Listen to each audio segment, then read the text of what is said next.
Henry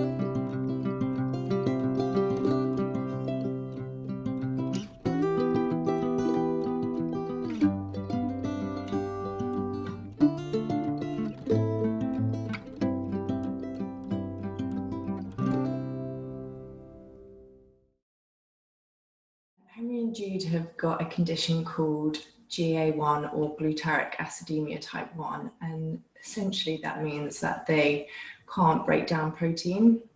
It's an inherited metabolic disorder that is picked up during routine newborn screening. So essentially what we have to do is we give them a low protein diet, which means that they can, their body can manage the amount of protein that they've got better, because obviously it's lower amount.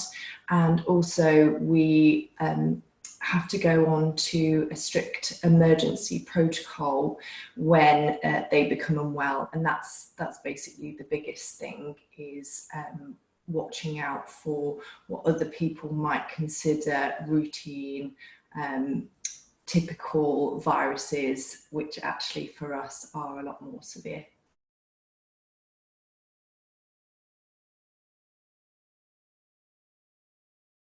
At the time, we were living in Dubai, and they do it slightly differently there. And he was tested whilst we were in hospital, and obviously these are very rare conditions. And when his results came through, they were, everyone was a little bit baffled by them. And it was quite inconclusive, weren't they? Yeah, they were inconclusive. They were showing an elevated glutaric acid, which would insinuate the condition, but it was all a bit muddled. And so what we did is we were very fortunate that we had some contacts in the UK where we sent off his results, and which led us to a doctor in Dubai who was able to start treating us whilst we began the journey of understanding whether Henry categorically did have GA1. Because the tests that we had done were slightly inconclusive, we treated anyway, because you would in these serious conditions. And in the meantime, we decided to move back to the UK, at which point we began our treatment with Great Ormond Street. And at the end of what was basically just over a year, we finally had a skin biopsy which confirmed that he did have GA1, because they were able to see that he had no enzyme activity, which is one of the telltale signs of GA1.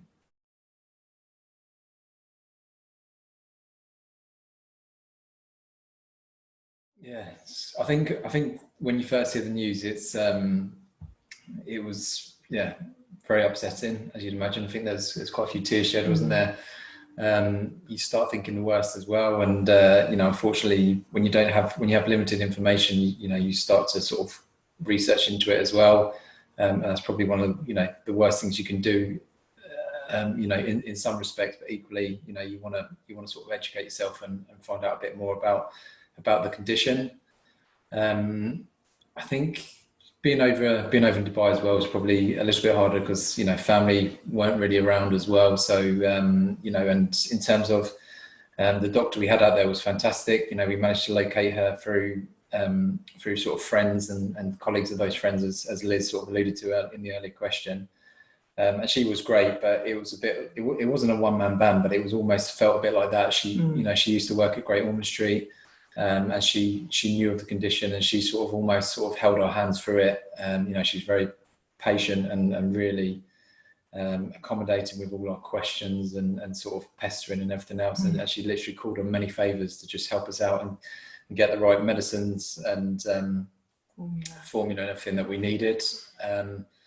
So yeah, it was just a lot to take on board, and this being your first child as well, I think it can be a little bit daunting, regardless of having a condition, and sort of throwing this into the mix. It was quite overwhelming, but I think we just took it day by day, and every day seemed to get easier, didn't it? And, yeah.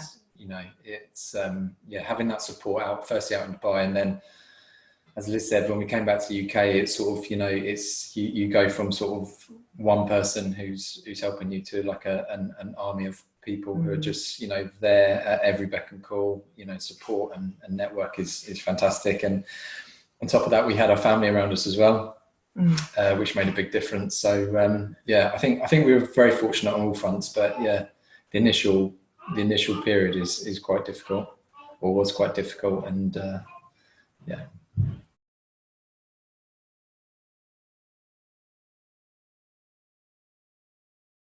With the condition, you have a 1 in 4 chance, or 25% chance of any subsequent children also inheriting the condition. So we knew when we set out that we would have that would be a potential possibility. So when I obviously found out I was pregnant, I told Great Ormond Street, who then put together a plan for when the baby was to arrive, and that basically would mean that the baby would go on to a feeding plan, and also they would be tested at 24 and 48 hours.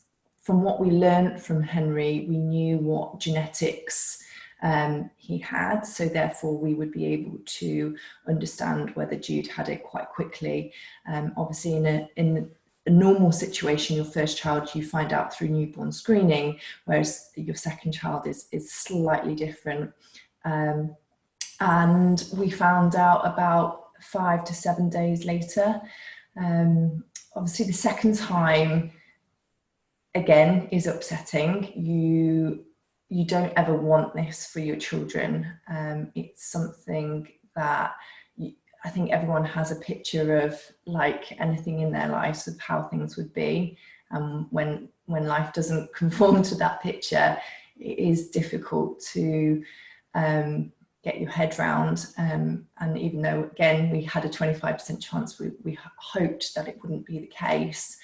However, we felt stronger the second time round. We felt more ready because we've done it before. We felt more confident, and I think confidence is probably the biggest thing for me. I felt so out of my comfort zone the first time round, and so scared and so fearful, that once I gathered myself together the second time round with Dan's help, I knew that, you know, we could do it, and it was going to be okay.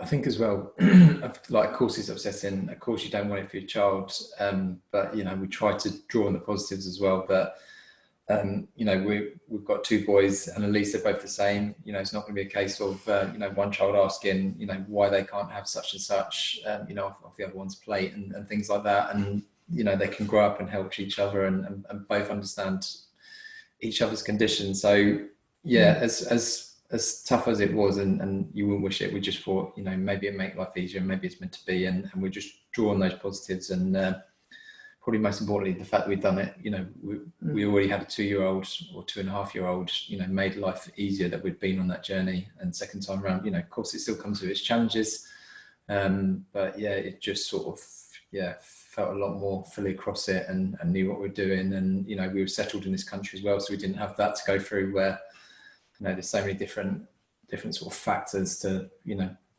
getting our heads around it initially, wasn't there? Henry will be 3 at the end of the month.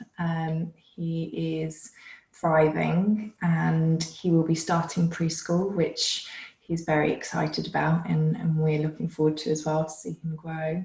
Of course, with that, you know, there is, it opens up again new challenges, like anything does with having children.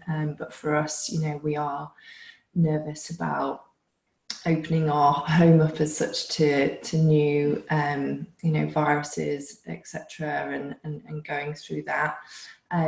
Jude is great. We've just started weaning, so it's nice to just see him explore. And again, I feel much more confident than I did the first time round, because the first time it's when we were learning about calculating protein, how it all works, how many fruit, well, how many vegetables and everything has protein in it, and how do you work it out? What can you give? What can you not give?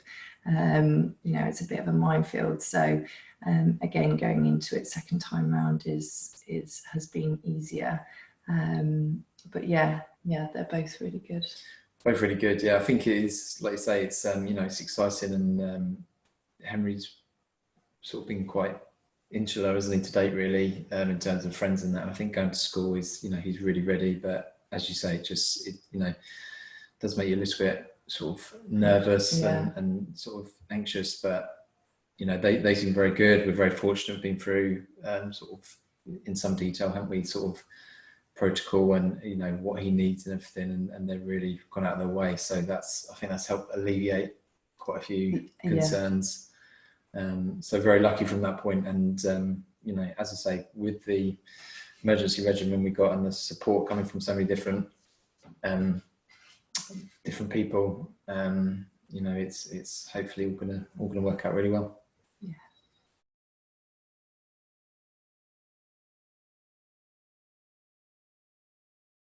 I think, and it's probably something that I just wanted people to tell me, like, it will be okay. Have confidence in yourself. You know, there's a lot of fear. There's a lot of you know, you're obviously upset. You feel anxious. You've got all these emotions on top of having a new baby. It feels like a very scary time, but it will be all right. And you know, just try and be confident in yourself that, you know, you are their parent. You are, you know, you are going to make the best choices because you know, they're your child, and you will you know, you'll grow with them, and you'll learn and they'll learn, and it's just a slightly different journey than you anticipated, but it's one that is you know, totally normal. And I think often we told ourselves, oh, you know, well, in a normal situation, well, this is your normal, and it will be totally fine.